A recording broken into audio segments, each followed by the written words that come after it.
Аз съм го пуснала. Да. Здрасте, аз не видях, че съм го пуснала. Няма значение. Правим леща. Може би ще изкипи след малко на купон. Водата. Както се чува, но режа моркови. Ти какво правиш? Ай, гледам дяволът му се прави.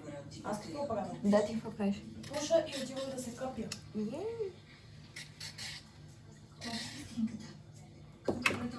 Какво друго трябва да сложим?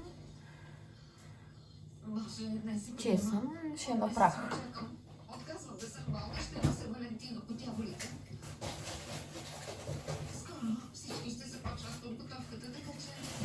Купуваме почти се нарязнати лук, моркова и чушка. Заедно с чесъна. Майко! Той има чесън, бе. Добре, че ангелът пазител. А той е покълнал. О, кют. Днеска в Lidl да ви кажа, има баджик на промоция. Мислехме да вземем да седим зад блока. Оле ще припадна. Той е покълнал. Вау, амейзинг. Колко е чесън? Чао. Чао. Петски литки чесън. Толкова е. Аз не помня колко съм слагала преди. Мане.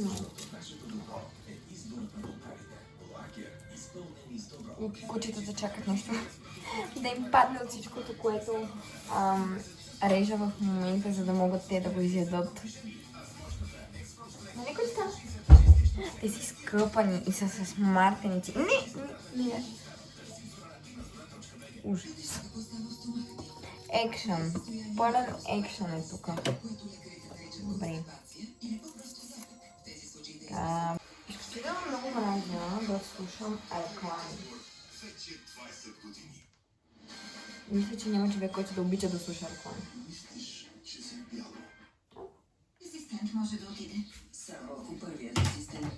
И чакам с нетърпение дяволът носи Прада 2. Просто го чакам с нетърпение.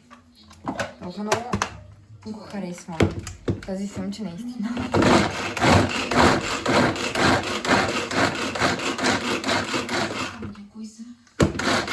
И всъщност не съм си го пускала да го гледам от години. Днес ходих до мама, започнахме го там. Само че трябваше да тръгна. И си го пуснах да го догледам докато готвя.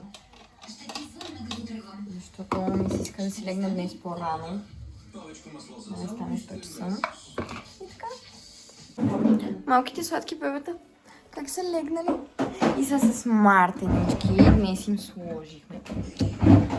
Ох, целувки. Ами, лещата е готова. Даже ядохме вече. Имахме малко премеждия с госпожицата. Това насам, че не може да фокусира. За овкусяването и всичко е наред. Наредихме се All Family да гледаме филм. Те ще заспят всеки момент. Какво ще да гледаме?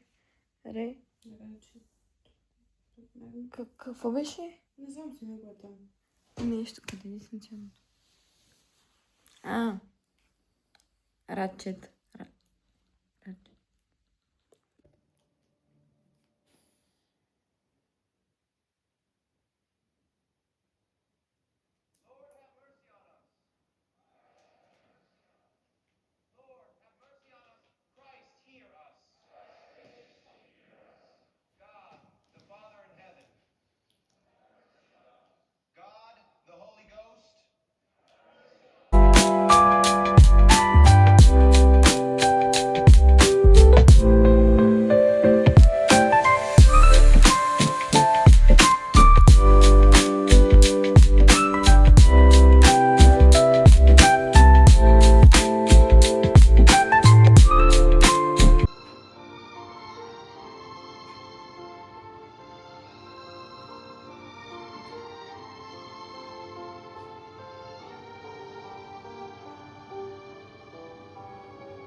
какво стана? Нищо Дойдохме. Дойдохме, схарахме се и... И то затворена крепостта вече за посетители. И сега пушка. Снимаш ли? То затворено било. Колкото толкова. Виждай, ако станат вечер, ще гледаме светлини. Добро утро. Аз стигнах преди малко на работа. Наспах се и тръгнах от нас с 300, защото си мислих, че ще закъсня. В крайна сметка 7:25. Стигнах доста рано. Ще имам време да си изпия кафето, да хапна нещо и общо да си продължа денят, защото той ще бъде доста по-динамичен, отколкото е по принцип, понеже ще имаме ново дете в работа. И после ще трябва в почивката да излезна за 2 лекции в университета, след това пак да се върна тук и общо взето ще бъде малко хаос. Надявам се да успея да се справя, макар че сме ретрограден Меркурий. Но нека първо си направя кафето, защото толкова много ми се пие. Тръгнах да си правя от вкъщи. Но не ми се случиха нещата, защото не си намерих чашата, в която исках да си го сложа, така че да не се разлее.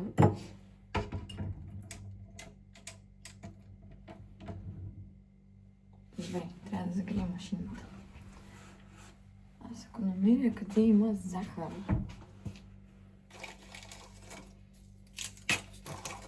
Добре, всичко е наред. Намерих. Личи ли си, че е ретрограден? Личи си, че е ретрограден. Както ми бяха драмите сутринта с кафето в нас и чашата, така днес сега няма мляко тук. И аз минах през магазин и не се усетих, че е възможно да няма, защото не помня колко е било останало.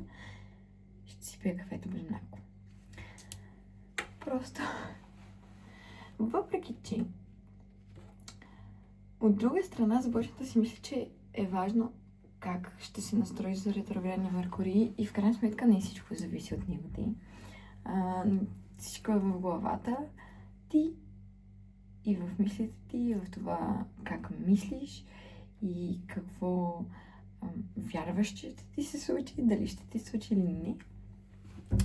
Добре, 7:30 това е твърде много на 7:30. Значи приключих първата част от деня. Сега отивам на лекция.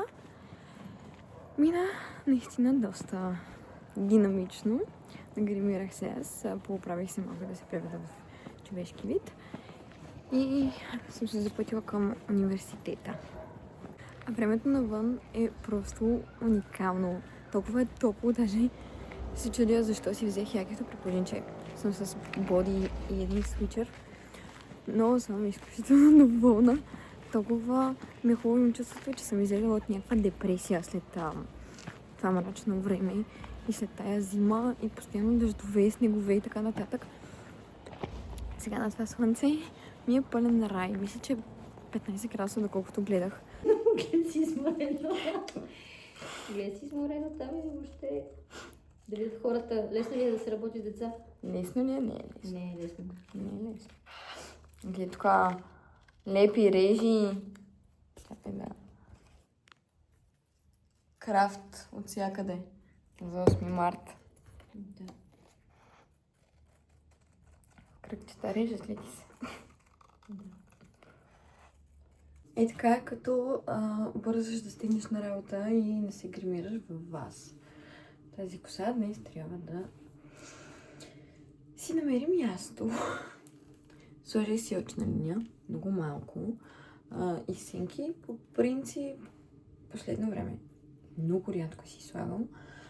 Шляпам един фондютен, пудра малко рушче за цвят, спирала и задължително си слагам червил. На къде съм аз без червил? Добре, какво ще да казвам? Гримирам се, сетих се. Гримирам се днес малко повече, защото ще снимаме още един клип за TikTok, който е рекламен клип за една от програмите ни. И все пак трябва да изглеждаме малко по-приветливо.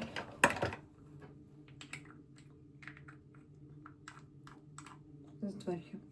Мале, няма търпение, просто да отида вече на маникюр, защото ногтите не си ги търпя. Грам не си ги търпя. Слагам си кафява спирала на Essence за 4 лева, примерно. Обаче така ми изпъкват очите. Оле, сега ще видите. Много е яко.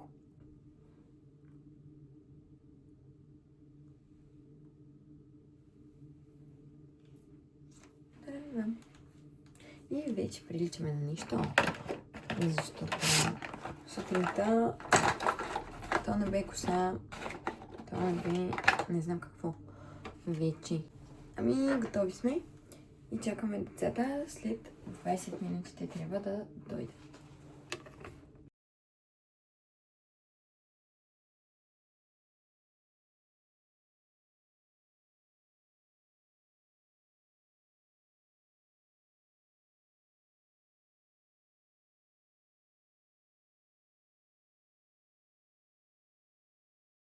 Така, след целия екшън ден ме води по някакви шано места с някакви супер странни, в смисъл заведения в блока.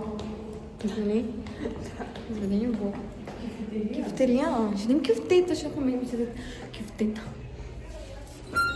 Ден яденето. Много добре изглеждат. Като вкъщи. Какво е това? Нещо вкусно.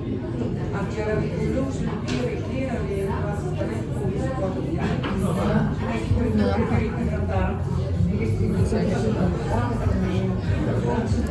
Много вкусни картофи.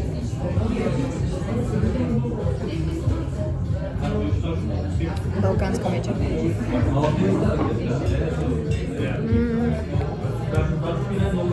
Здраве.